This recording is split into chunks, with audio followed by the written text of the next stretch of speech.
what if you were in that position?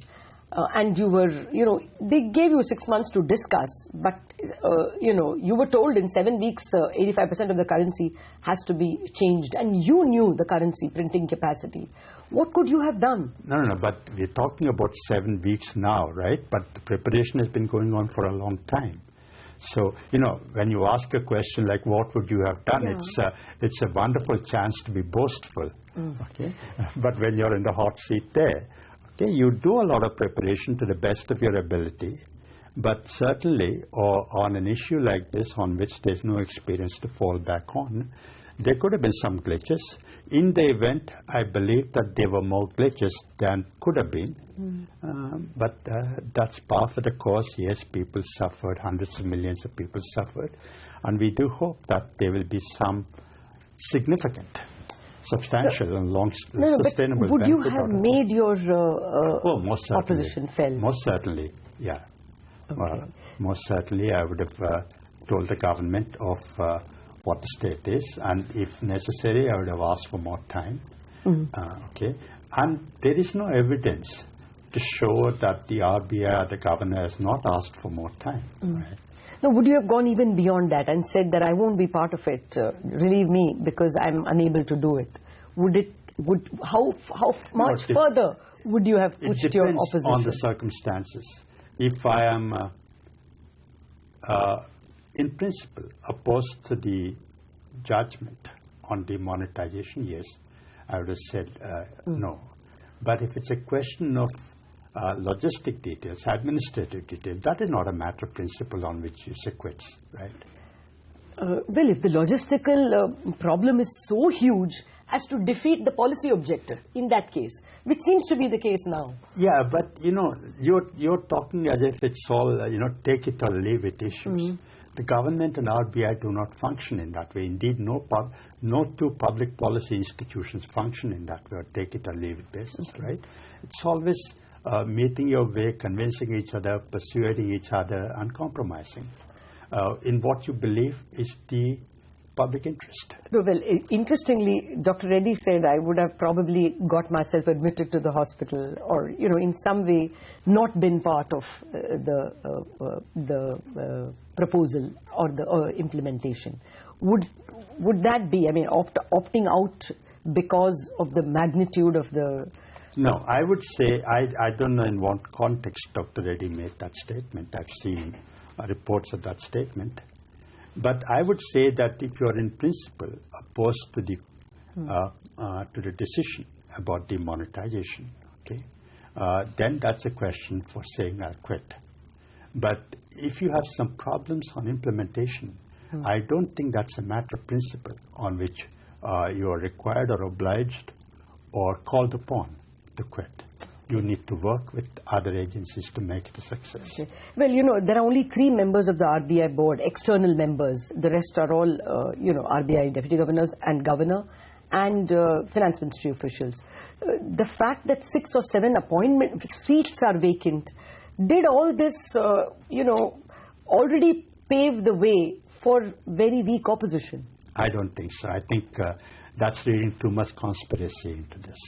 Okay, there have been several instances over extended periods the RBI board was not fully positioned. At least on the specific point you're referring to, that the RBI board is not fully positioned, yes, that is a shortcoming.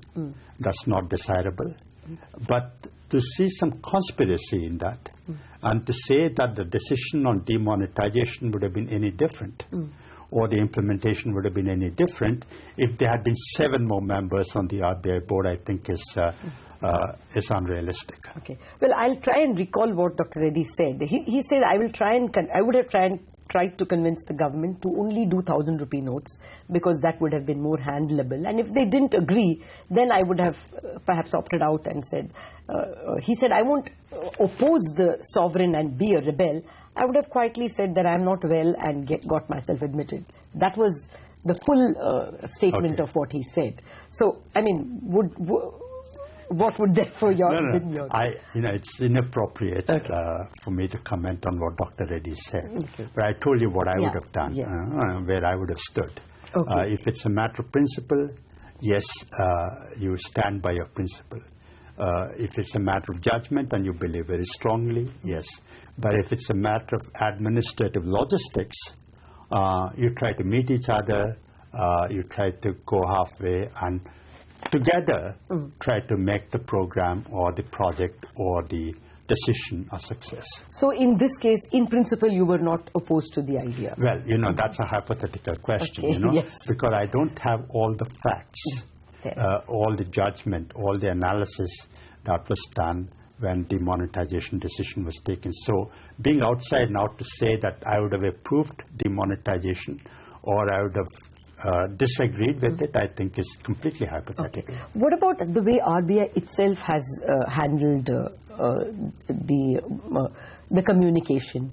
Would it have been better if RBI had admitted, taken the public into confidence? More communication would have saved the RBI more credibility? Abstracting from all the specifics that you're talking about deadlines, dates, printing capacity, because I'm not familiar with all of that, it certainly would have helped if RBI had been more communicative and RBI had been seen to be in command of communication, not yielded to the government or other agencies. I wrote about this in my own book. I had similar handicap. When I came in, the global financial crisis erupted, yes. And there was criticism in the early weeks and early months when I came in that I was not being sufficiently communicative. Some of you, including probably you yourself, said that, and I had corrected for it. Okay. So I think RBI should have been in the driving seat as far as communication is concerned, because this is an issue that is squarely within the RBI's domain, and should have been more communicative and should have been seen to be in command of the situation. Okay. Well, one more word on Dr. Reddy, because I recently met him and he was kind enough to speak on the matter. You must ask Dr. Reddy about Dr. Reddy. No, I'll tell you why. In your book, you quote Dr. Reddy, and you said that, I'm not going to remember the quote very well, the RBI is autonomous, and before I came here, I took my finance minister's permission to say so. Yeah. But in your book, you don't quite agree with him. You said that is a clever way of evading the issue or something. No, I said Do you that think the RBI is not really all that autonomous? No, first let's come to the comment. I said it's clever, but it's incomplete. Okay. Because what is the boundary defined by the government is unclear both to the government and to the RBI and to the public who make a judgment. People such as yourselves who manage opinions, manage perceptions, many of them don't know. And it's not just unique to India. Everywhere it happens. Okay, it's happened in America. It's happened in a big way in Japan between Prime Minister Abe and the previous governor Shirakawa. So it's not unique to India. Okay. So the autonomy issue. I think the RBI should be autonomous in respect of issues in which it is statutorily given autonomy, such as monetary policy, regulation of financial institutions, financial markets, payment systems. It should be autonomous, yes. So what of the future then? What can RBI or government do to perhaps improve the credibility that clearly has taken a beating if you go by statements made by The Economist or Standard & Poor? International agencies have said RBI's reputation is in tatters, very strong words. No, but we must go behind it. Just as we discussed earlier, RBI's reputation, RBI's record of credibility is an issue different from RBI's autonomy. We're talking about autonomy, right? So both on respecting and preserving RBI's autonomy as well as RBI's credibility, both the RBI and the government will have to be working on this. And having worked both in the government and in the Reserve Bank, I can say that there is insufficient sensitivity in the government to RBI's autonomy. They must do several things. For example, as far as Reserve Bank's policies are concerned, where the Reserve Bank statutorily has autonomy, the government can comment, but should comment cautiously, sparingly, and with wisdom. I'll give you a very simple example. if the finance secretary or the finance minister says that I expect the RBI to do this, that sends a different message from saying I want RBI to do this.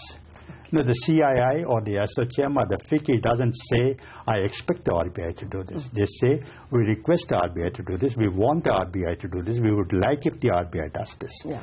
Similarly, the government as a stakeholder can certainly say the same thing. But to say that we expect the RBI to do this sends a different message. But just another thing, because we've raised this issue, you were there at the panel discussion on my book when Mr. Chidambaram was also there. And Mr. Chidambaram made the point that the RBI is a public policy institution. When an institution makes public policy, everybody has a right to criticize. So does the government. Government has a right to criticize. I don't completely agree with that.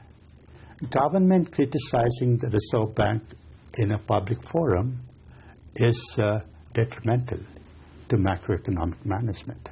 So the government can certainly advise RBI behind closed doors, but should not criticize the RBI in public domain. Yeah, it's the sovereign. So it's the sovereign, and it's a very asymmetric relationship. People know that if the government criticizes, there is also an encroachment into RBI's autonomy. At least that's the perception that people will get, and that's not a healthy perception to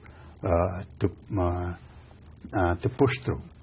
Okay. Let's look at the future, sir. We have a budget coming in a few days.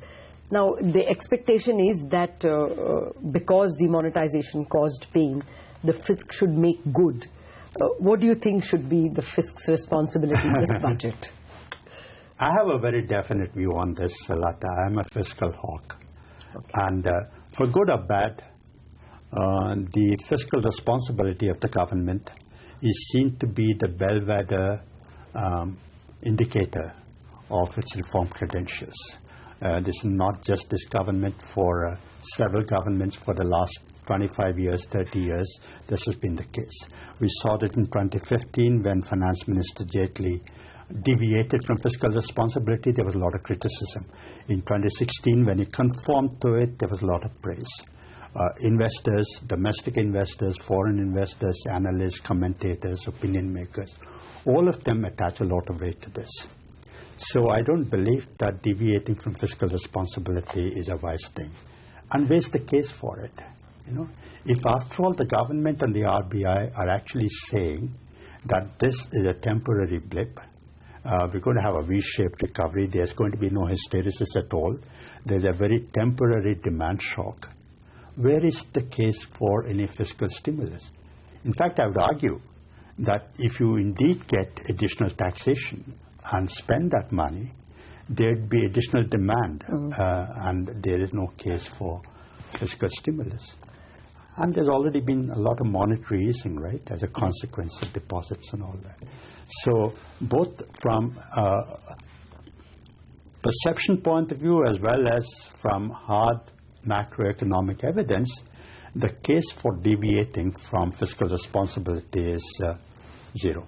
Okay. On that very strong note, thank you very much. Thank you, Latha. Good to talk to you once again. Thank you. Thank you, sir.